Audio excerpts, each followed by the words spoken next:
In this video, I'm going to explain why it says offline on items in Reaper. So if you're getting this where you actually opened up your project and now it says offline over all your media, like in my case over here, there's actually a few common causes why this should be happening. So let me show you what they are and how to fix them.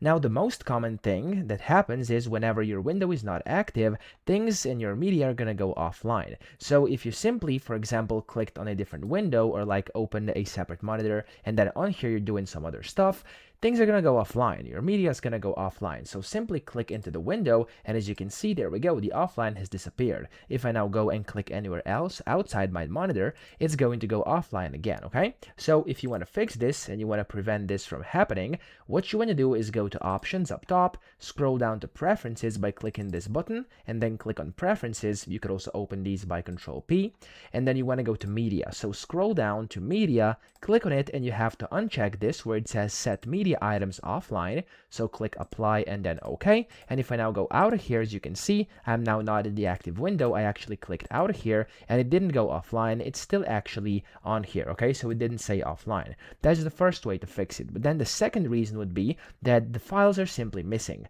So to fix that, you have to select the offline item. This one isn't offline right now, but still, if it is, click on it, press F2, and then from here, as you can see, you'll be able to find your take, and you can go and select the take media source down here. So if it's lost, you could just go and click in here, and then you can choose a new file and then select the correct one and just click on open, apply it and OK it, and that's essentially all you have to do to relink missing files, okay? So those are the most common causes. I hope this video helped you out. If it did, please subscribe to the channel and help me out as well.